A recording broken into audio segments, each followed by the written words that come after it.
The stars stretched endlessly across the viewport as Captain Daniel Hayes guided the Horizon Dawn through the quiet darkness of space.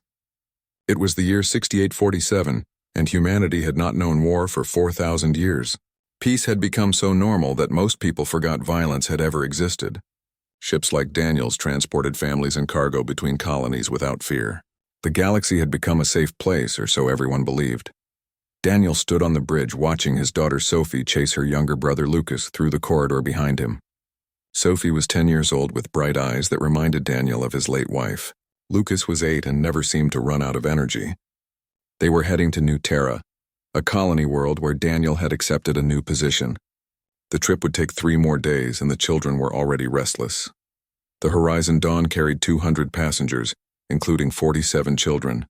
Families laughed in the common areas. Couples watched movies in their cabins. Everything felt normal and safe.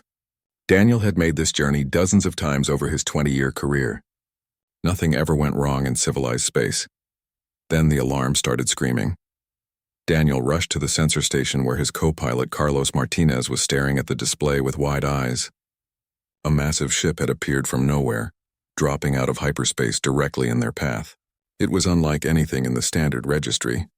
The vessel was dark and angular, covered in weapon arrays that looked designed for one purpose only. "Broadcast our identification," Daniel ordered, keeping his voice steady. "Let them know we're a civilian transport." Carlos sent the message but received no response. The alien ship moved closer and Daniel could see its true size now. It was 5 times larger than the Horizon Dawn, bristling with guns and armor.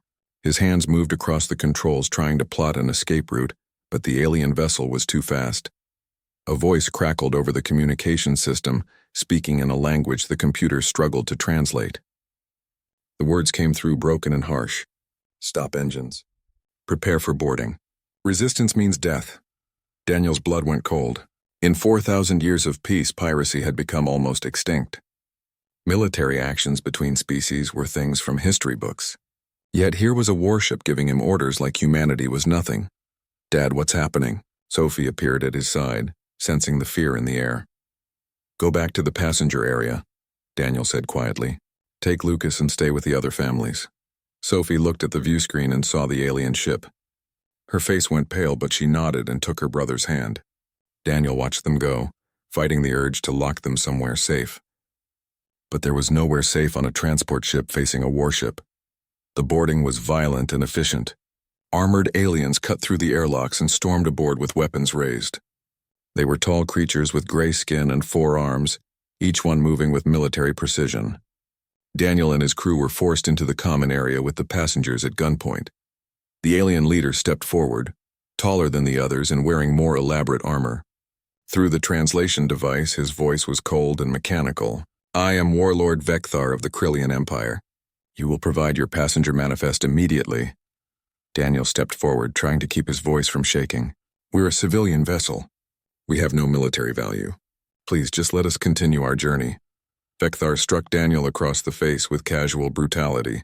The captain fell to the floor, tasting blood. "The manifest now!" Carlos handed over the datapad, his hands trembling.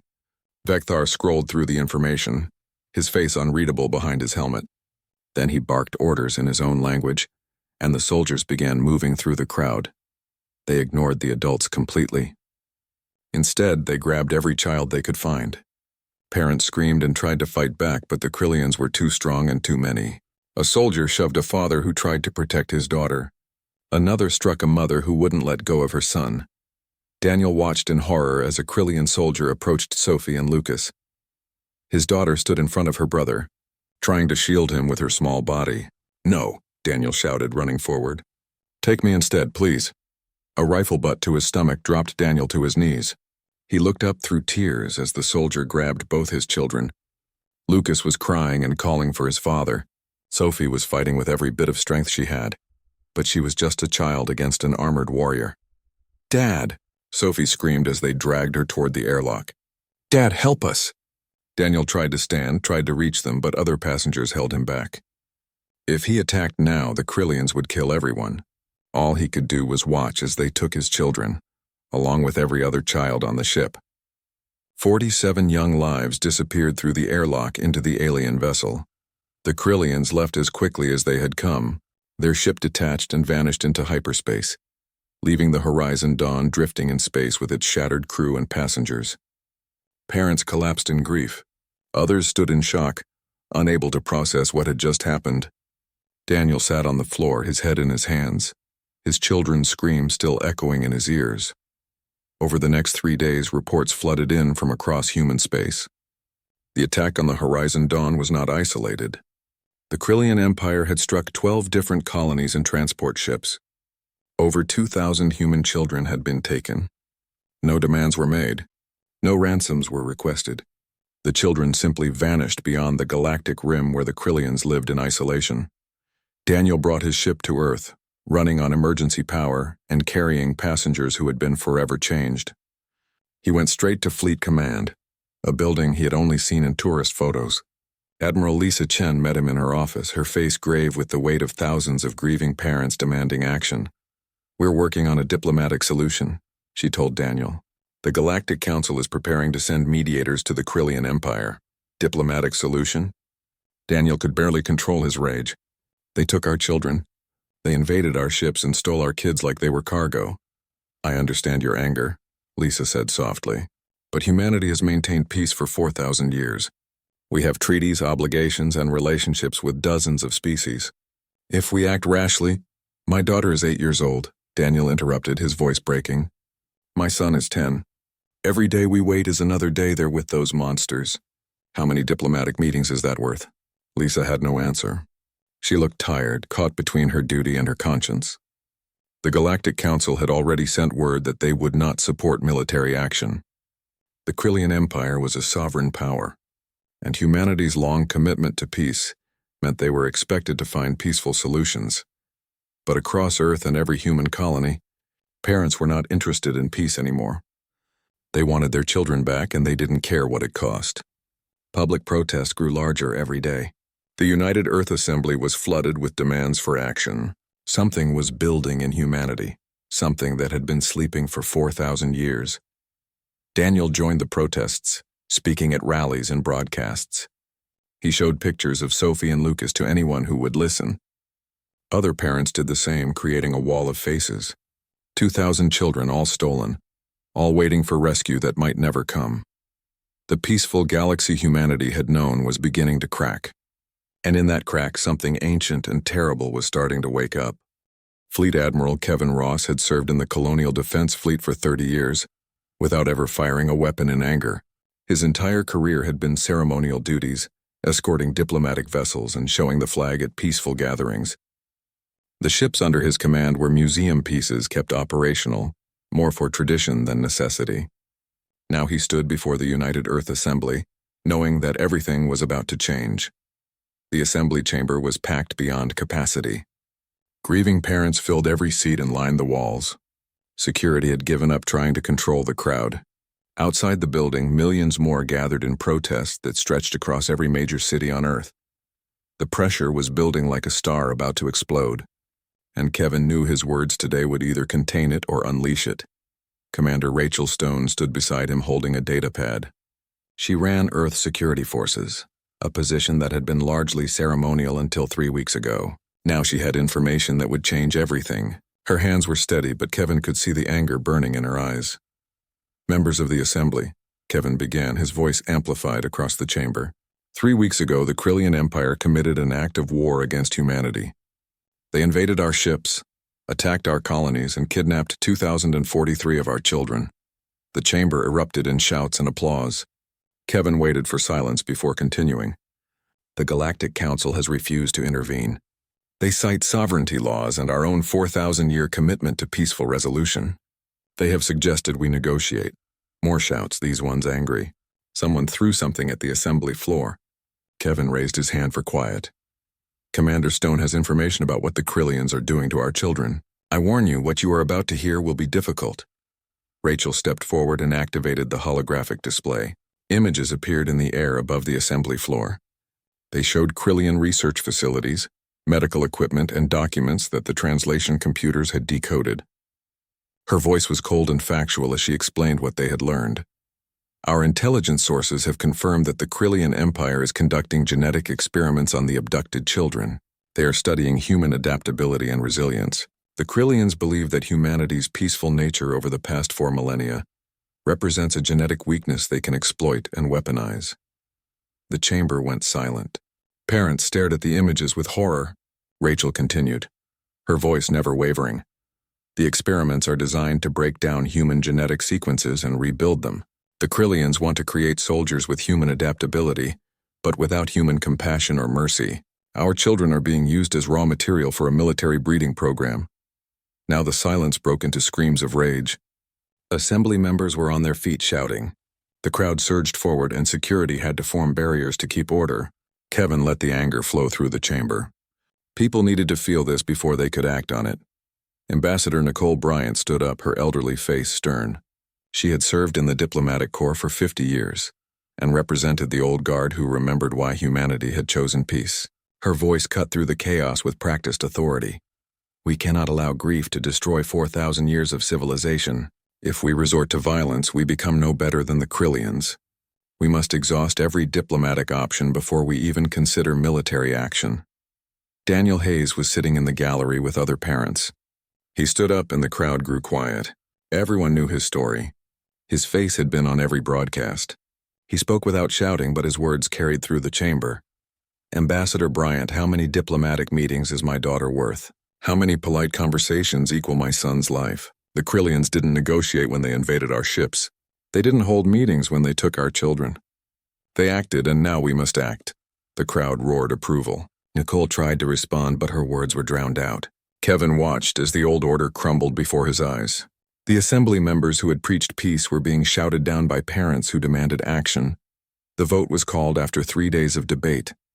Every assembly member knew their political career depended on this moment. The chamber fell silent as the votes were cast electronically. Kevin watched the tally climb on the display board. It was close, closer than he had expected. The old guard still had influence, then the final vote came in. By a margin of exactly 1 vote, the United Earth Assembly authorized unlimited military action to recover the abducted children. The chamber exploded in cheers and tears. Some assembly members sat with their heads in their hands, knowing they had just ended 4,000 years of peace. Others embraced, believing they had finally done the right thing. Kevin left the chamber and went directly to Fleet Command. There was no time to waste. Every day the children remained with the Krillians was another day of experimentation and torture. He activated the emergency mobilization protocols, systems that had not been used in living memory. Across human space, the call went out. The Colonial Defense Fleet was no longer a ceremonial force. It was going to war. The shipyards of Mars roared back to life. Engineers who had maintained museum ships suddenly found themselves building warships. Old weapon systems were pulled from storage and tested.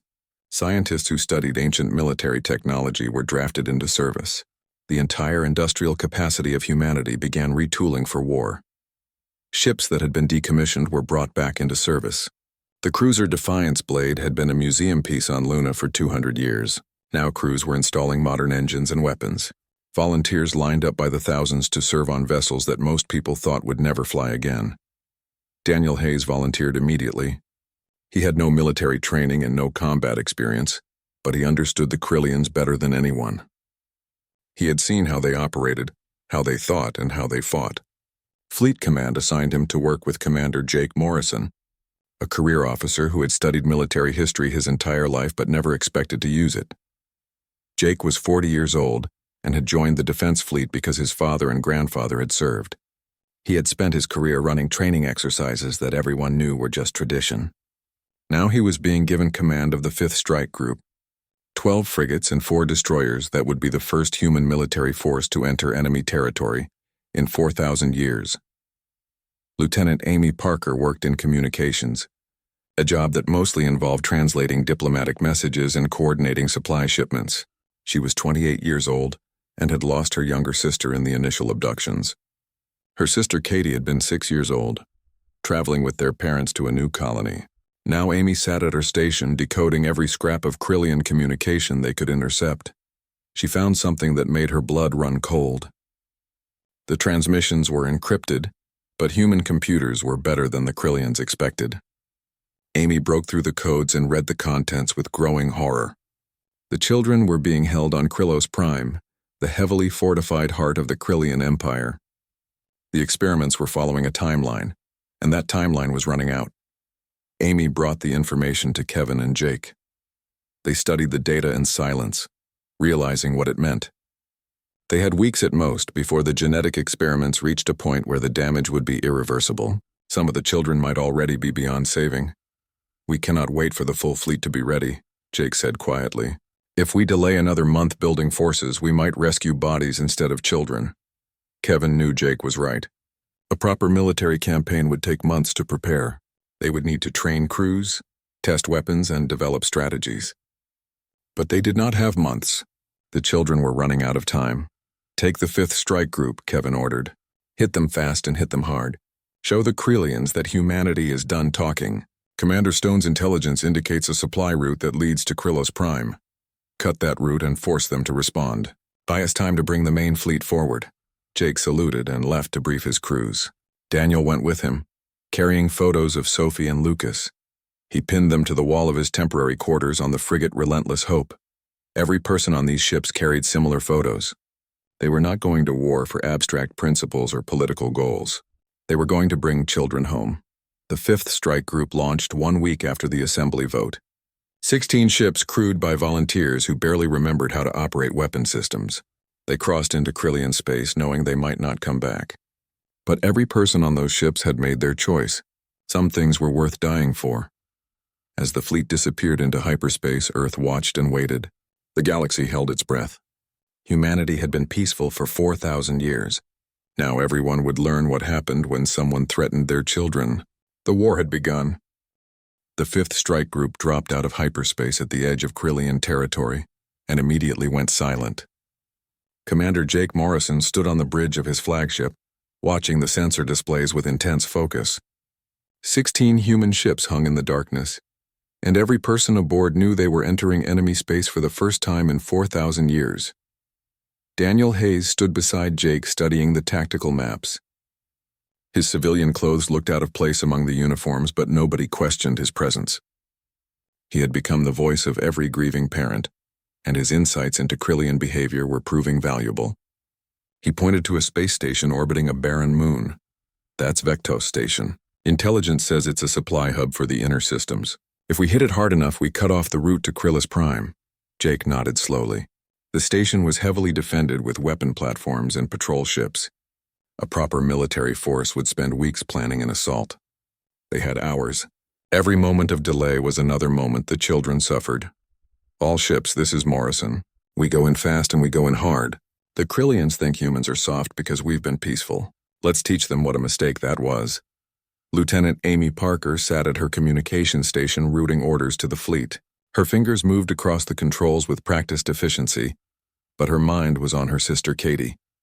6 years old and trapped in some Krillian laboratory, Amy had cried herself empty over the past weeks. Now there was only cold determination. "Communications are jammed," she reported. "The station cannot call for reinforcements." The human ships accelerated toward Vectos Station with their weapons powered up. The Krillians detected them quickly and launched fighters to intercept. Their transmissions were confused and uncertain. They had expected diplomatic protests, not warships bearing down on them with obvious hostile intent. Captain Susan Blake commanded the frigate Defiance Blade from the forward position. She was 35 years old and had joined the defense fleet because her father had served. She had never expected to actually fight. Now she was leading the charge against an enemy space station with her hands steady on the controls. "All weapons, fire at will," she ordered calmly. The Defiance Blade opened fire with missiles and energy weapons. The other ships followed suit and space lit up with explosions. Krillian fighters scattered under the unexpected assault. Their return fire was fierce, but the human ships kept coming. There was no hesitation, no caution. They fought like people who had nothing left to lose. A Krillian missile struck the frigate Morning Star amidships. The ship's hull tore open and atmosphere vented into space. Commander Jake watched on his displays as the Morning Star's crew fought to save their vessel. They failed. The frigate broke apart in a silent explosion that took 43 lives. "Keep formation," Jake ordered, though his voice was tight with emotion. "We cannot stop for rescue operations." Daniel watched the Morning Star die and felt sick. He had known some of those crew members. They had shared meals in the cafeteria and talked about the children they were trying to save. Now they were gone, but the attack could not stop. If they hesitated now, everyone would die. The human fleet reached Vecto Station and began pounding it with everything they had. The station's shields held for a few minutes, then collapsed under the sustained assault. Explosions rippled across the structure as weapon platforms were destroyed. Krillian ships tried to rally a defense, but they were disorganized and unprepared. Susan Blake saw her chance. The Defiant's blade had taken heavy damage and its main engines were failing. She could retreat or she could finish this. There was really no choice at all. All hands abandon ship, she ordered. You have 30 seconds to reach the escape pods. Her crew protested, but Susan was the captain and her word was final. They evacuated while she stayed at the controls, pointing the Defiant's blade directly at the station's reactor core. The frigate accelerated on emergency power, trailing debris and atmosphere. Krillian gunners tried to stop her, but Susan's ship was already dying. Nothing they did mattered now. The Defiant's blade struck Vecto Station at full speed and penetrated deep into its structure. For a moment, nothing happened. Then the station's reactor went critical, and the entire complex disappeared in a massive explosion that lit up the dark moon below. Susan Blake died instantly, along with 300 Krillian soldiers and support staff. The battle ended as quickly as it had begun. The surviving human ships regrouped and counted their losses. Of the 16 vessels that had attacked, only 9 remained functional. The Morning Star was destroyed completely. The Defiant's blade was gone. 4 other ships were so badly damaged they had to be abandoned. The crews transferred to the surviving vessels, cramming into spaces designed for half as many people. We won, Amy Parker said quietly, though it did not feel like victory. Vecto Station is destroyed. The supply route is cut. Jake Morrison looked at the tactical display showing the debris field where the station had been. They had accomplished their mission, but the cost was staggering. Nearly half his force was gone, and they had only fought one battle. The war was just beginning. News of the attack reached Earth within hours. The Galactic Council immediately issued statements condemning human aggression. Several species that had been friendly with humanity for centuries now spoke of sanctions and isolation. Ambassador Nicole Bryant tried to defend Earth's actions, but the diplomatic community was horrified. Yet humanity did not care about diplomatic consequences anymore. When images of the destroyed Krillian station appeared on broadcasts, people cheered in the streets. It was not about revenge or bloodlust. It was about hope. For the first time since the abductions, parents believed their children might actually come home. Lieutenant Ryan Cooper was an intelligence officer who had been analyzing the captured Krillian communications from Vecto Station. He was 26 years old and had spent his entire career studying alien languages and cultures. Now he was interrogating prisoners in the brig of the Relentless Hope. The Krillian soldiers were arrogant even in captivity. They believed their empire was invincible, and that humanity's attack was a desperate gesture that would be crushed. Ryan let them talk, recording everything and analyzing their words for useful intelligence. Then he found something that changed everything. One prisoner, a supply officer named Krelvan, had detailed knowledge of the logistics network. Under questioning, he revealed that a major supply convoy was scheduled to depart for Krylos Prime in 3 days. The convoy would be lightly defended because the Krillians believed their territory was secure. Ryan brought this information to Commander Jake immediately. They studied the routes and timing, realizing they had a narrow window of opportunity. If they could intercept that convoy, they would deal another blow to the Krillian war machine and potentially gather more intelligence about where the children were being held. Daniel Hayes listened to the discussion and saw the exhaustion on everyone's faces. The crew had just fought their first real battle. They had lost friends and comrades. The smart move would be to retreat to human space, regroup, and wait for reinforcements. But smart moves took time, and time was something the children did not have. We should hit the convoy, Daniel said firmly. Every supply ship we destroy is one less resource the Krillians can use to hurt our kids. We cannot give them time to adapt or reinforce. Jake knew Daniel was right. The Krillians had been surprised by human aggression at Vecto Station. They would not be surprised again. If humanity wanted to maintain the advantage, they had to keep pushing forward no matter how tired or damaged they were. Plot an intercept course, Jake ordered. We rest for 12 hours, make emergency repairs, and then we move on the convoy. The surviving ships of the 5th Strike Group limped through Krillian space, staying in the dark between star systems where sensors could not easily detect them. The crews worked around the clock, patching hull breaches and repairing damaged weapons. They welded plates over holes, rerouted power systems, and did everything possible to keep their ships operational. Amy Parker barely slept during those 12 hours. She monitored Krillian communications constantly, listening for any sign that the enemy knew where they were. The transmissions were increasingly frantic. The destruction of Vectos Station had sent shockwaves through the Krillian military command. They were mobilizing forces and demanding to know how the peaceful humans had suddenly become so dangerous. Daniel found Amy at her station during what should have been her rest period. She was staring at a photo of her sister Katie, tears running silently down her face. He sat beside her without saying anything. Sometimes there were no words that helped. "Do you think we'll find them alive?" Amy finally asked. Daniel thought about Sophie and Lucas, about what they might be enduring in the Krillian facilities. He wanted to say yes, wanted to promise that everything would be fine, but he had learned not to make promises he could not keep. "I think we're doing everything we can. That has to be enough." The 12 hours passed too quickly. The human ships moved into position along the convoy route and waited. When the Krillian supply vessels appeared on sensors, Jake gave the order to attack. The battle was swift and Admiral Kevin Ross arrived at the edge of the Krillo system with 200 warships behind him. It had taken 6 weeks to build this fleet, 6 weeks of desperate construction and training. Every ship was crewed by volunteers who understood they might not survive the coming battle. Behind them stretched the entirety of human civilization, watching and waiting to see if their children could be saved. The Krillian armada was already waiting. 500 warships hung in formation around their homeworld like a steel wall. They had learned from the attacks by Commander Jake Morrison's strike group. They were no longer surprised or unprepared. This would be the largest battle humanity had fought in 4,000 years, and everyone knew the odds were against them.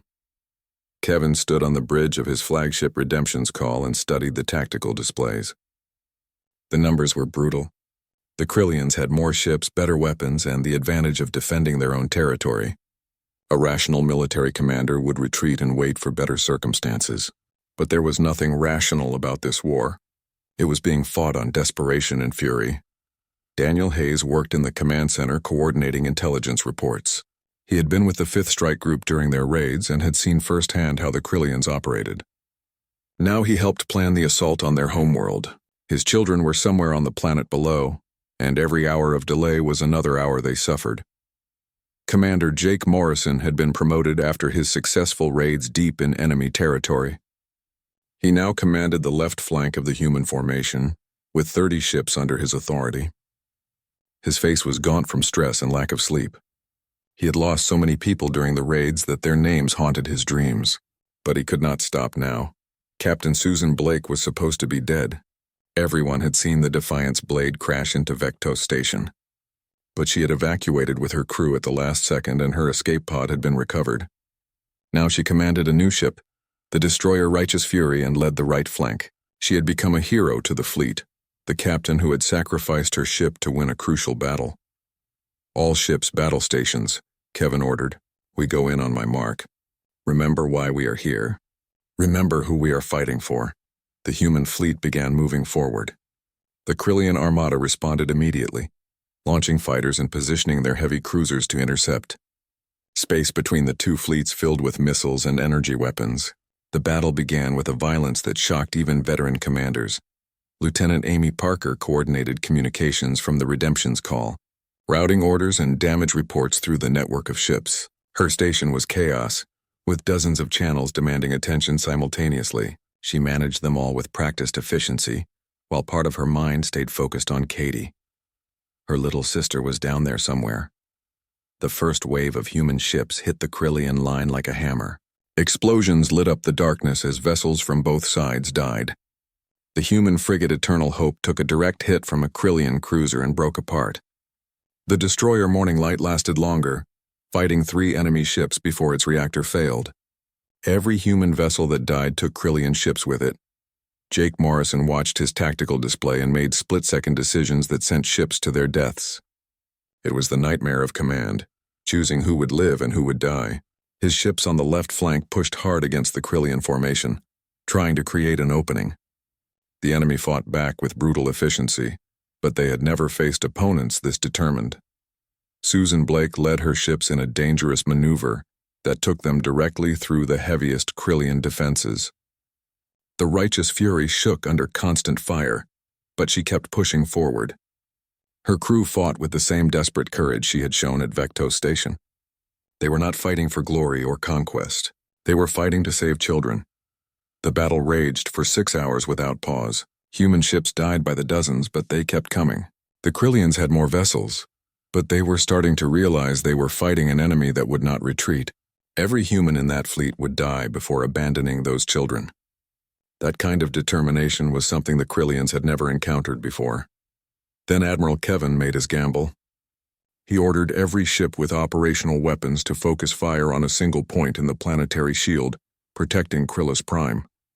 It was a desperate move that would leave the fleet vulnerable, but it was their only chance. The concentrated firepower hammered against the shield, draining their power reserves to critical levels. The shield collapsed. 50 human ships immediately went dark, their power completely exhausted. They drifted helplessly as Krillian vessels moved in for the kill. On the redemption's call, Kevin watched the enemy closing on his defenseless people and knew he had made a terrible mistake. They had opened the way to the planet, but they would all die before they could use it. Then something unexpected happened. New ships appeared on the sensors, dropping out of hyperspace in perfect formation. They were not human vessels. The designs belonged to the Velkari Coalition, a peaceful species that had remained neutral throughout the conflict. But they were no longer neutral. The Velkari ships engaged the Krillian fleet with coordinated precision. Their ambassador broadcast on all channels with a simple message. We have watched humanity sacrifice everything for their children. We cannot remain silent any longer. This ends now. Other species joined the battle. The Torlani sent their defense fleet. The Mixari arrived with medical ships to recover survivors. Even some members of the Galactic Council who had condemned human aggression now sent forces to help. They had all watched humanity's desperate struggle and could no longer pretend this was not their fight too. The tide turned. The Krillian fleet was now outnumbered and surrounded. Their formation broke and ships began retreating toward the planet. Kevin did not pursue them. His mission was not to destroy the Krillian Empire. It was to save the children. Lieutenant Ryan Cooper led 30 Marines in a desperate ground assault. They used captured Krillian shuttles to slip through the orbital defenses while the space battle raged above. Ryan was terrified but focused. Intelligence indicated the research complex was located in the northern continent, protected by heavy fortifications. The shuttles landed under fire. Marines poured out and fought their way through Krillian ground forces. Ryan had trained for this his entire career but never believed it would actually happen. Now he was in combat, making life and death decisions with seconds to spare. His team suffered casualties, but they kept pushing forward. They breached the research complex and found horrors inside. The children had been subjected to experiments that would give Ryan nightmares for the rest of his life. Medical equipment was attached to small bodies. Genetic sequencing machines hummed with stolen DNA. Some children were unconscious. Others were awake and terrified, but they were alive. Ryan found Sophie Hayes in a containment cell. She was thin and pale, with marks on her arms from medical procedures, but her eyes were alert and fierce. At 10 years old, she had become a leader among the captives. She had organized the older children to protect the younger ones, creating a system of support that had kept them all sane. "Are you here to take us home?" Sophie asked with a voice that barely shook. "Yes," Ryan said, fighting back tears. "We are taking you home." The evacuation was chaos. Marines carried children who could not walk. Sophie helped with the younger kids, refusing to leave until everyone was accounted for. Lucas Hayes was found in another section of the facility, and the reunion between brother and sister was brief but powerful. There was no time for emotion. They had to move. Krillian forces counterattacked as they tried to reach the shuttles. Ryan's team fought a desperate rearguard action, losing people with every meter of ground, but the children kept moving, kept surviving. They had endured weeks of torture and experimentation. They were not going to give up now. The shuttles lifted off under heavy fire. One was hit and crashed, but the Marines aboard managed to evacuate the children before the fuel cells exploded. Another shuttle lost its engines and had to make an emergency landing, where Allied forces recovered them hours later. But most made it through, rising up through the atmosphere toward the human fleet. On the Redemption's call, Daniel Hayes stood at the observation window watching the shuttles approach. His hands were shaking. Amy Parker stood beside him, tears streaming down her face. They could see the small shapes through the shuttle windows. The children were coming home. Sophie and Lucas Hayes were transferred to the medical bay immediately. Daniel was there waiting, and the reunion was everything he had dreamed about during the long weeks of war. He held his children close, feeling their heartbeats against his chest. They were thin and traumatized, but they were alive. That was all that mattered. Across the fleet, similar reunions were happening. Parents who had fought their way across the galaxy were finally holding their children again. Medical teams worked frantically to assess the damage from the experiments. Some children had been modified genetically in ways that could not be reversed. Others had physical and psychological scars that would take years to heal. The war ended not with a single victory, but with the collective will of dozens of species who had finally chosen to act. The Krillian Empire surrendered unconditionally after the battle at Krylos Prime. Warlord Vecthar was placed in custody awaiting trial for crimes against sentient beings. His empire was dismantled, its military disbanded, and its territory placed under Galactic Council supervision. But for humanity, the war's end was just the beginning of a longer journey. The children returned to Earth on hospital ships, each one a testament to both human resilience and the terrible cost of their rescue. Sophie and Lucas Hayes were among the fortunate ones whose physical modifications could be reversed. Medical teams worked around the clock using advanced genetic therapy to undo the Krillian experiments. The process was painful and slow, but it worked for most of the children. Daniel Hayes stayed by his children's side through every procedure. He watched Sophie endure treatments that made her cry out in pain, but she never asked them to stop. She wanted to be normal again, wanted to forget the sterile white rooms where the Krillians had tried to break her. Lucas was quieter, withdrawing into himself in ways that worried the doctors. The psychological scars were proving harder to heal than the physical ones. Not all the children were as lucky. 71 had been modified in ways that could not be reversed without killing them. Their DNA had been altered at such a fundamental level that they would carry the changes for the rest of their lives. Some had enhanced strength or improved healing. Others had changes that served no clear purpose except to prove the Krillians could do it. These children faced a future as living reminders of what had been done to them. The cost in human lives was staggering. Over 3,000 crew members had died during the war. Ships that had launched with hope and determination had been reduced to debris fields. Families across human space mourned sons and daughters, mothers and fathers who had volunteered to save children they had never met. Earth held memorials that stretched for days, reading name after name of the fallen. Admiral Kevin Ross addressed the planet from Fleet Command 1 month after the war ended. His face showed the strain of what he had endured, the weight of every decision that had cost lives. He spoke about sacrifice and duty, about the price of peace and the cost of war. Then he announced the formation of a permanent military force that would ensure humanity never faced such a crisis unprepared again. The Colonial Defense Fleet became the Terran Guard, a professional military organization with a clear mandate. They would protect human worlds and defend humanity's allies. Ships would be maintained at combat readiness. Crews would train for war even while hoping for peace. The 4,000 years of pure pacifism were over, replaced by a new philosophy of peaceful strength. Commander Jake Morrison was promoted to admiral and given command of the border fleets. He was 30 years old and looked 50 after what he had been through. The raids deep into Krillian territory had taught him lessons about warfare that no simulation could match. Now he would use that knowledge to build defensive networks that would keep human space secure. Jake struggled with what he had become. He had sent hundreds of people to their deaths with his orders. Every night he saw their faces in his dreams. But he also saw the children who had been saved because of those sacrifices. The balance between those two realities was something he would spend the rest of his life trying to understand. Captain Susan Blake became an instructor at the newly reopened military academy. She taught strategy and tactics to young officers who would form the next generation of the Terran Guard. Her story of ramming the Defiant's blade into Vectos Station had become legend, Though Susan herself never spoke about it, she focused instead on teaching her students to make difficult decisions and live with the consequences. Lieutenant Amy Parker continued her work in intelligence, but the war had changed her. She had found her sister Katie among the rescued children, but the little girl who came home was not the same one who had been taken. Katie barely spoke and had nightmares every night. Amy left active service to care for her sister full-time, using her intelligence training to help establish support networks for all the affected families. Lieutenant Ryan Cooper resigned his commission entirely. The things he had seen in the Krillian research complex haunted him in ways he could not explain to people who had not been there. He founded an organization dedicated to helping the rescued children heal, raising funds for medical treatments and psychological support. Many of the children who could not be physically healed found purpose in Ryan's programs, learning to accept what had happened to them and build new lives.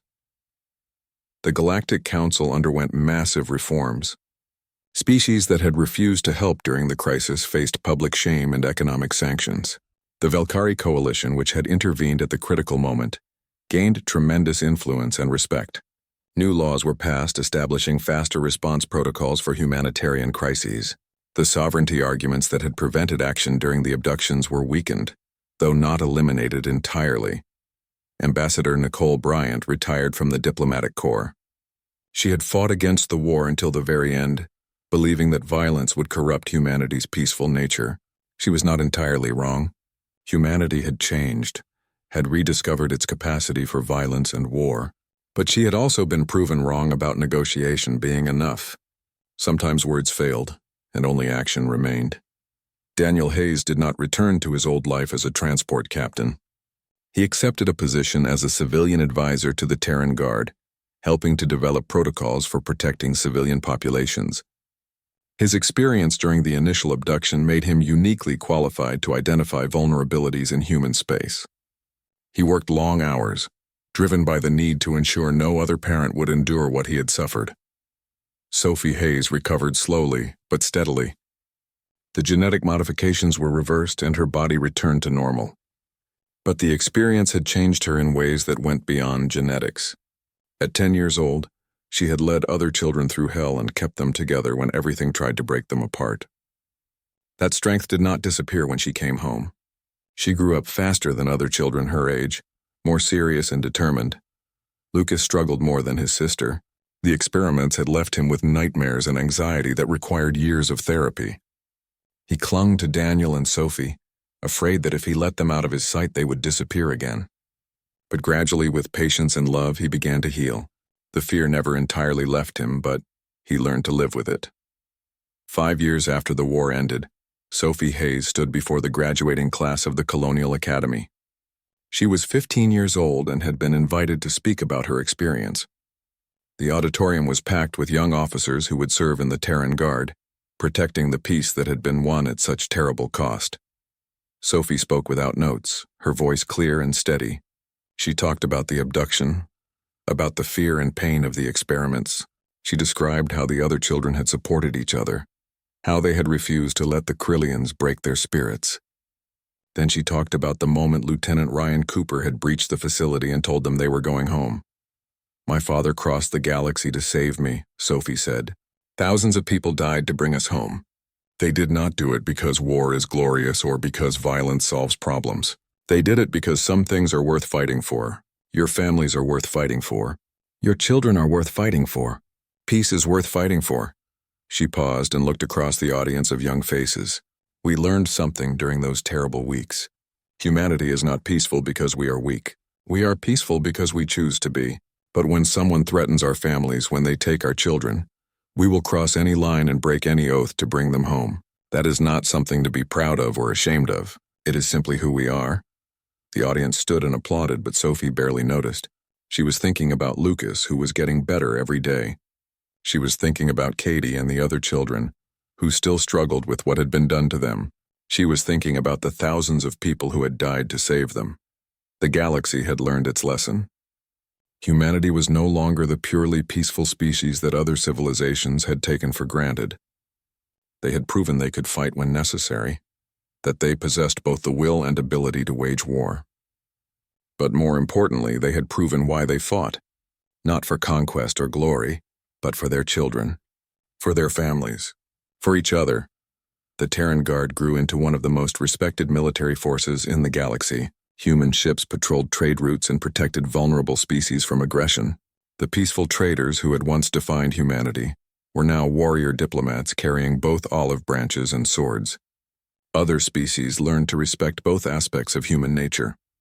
Warlord Vecthar stood trial before the Galactic Council and was convicted of crimes against sentient beings. He spent the rest of his life in prison, a symbol of what happened to those who mistook human peace for human weakness. The Krillian people, freed from their militaristic leadership, began rebuilding their society along more peaceful lines.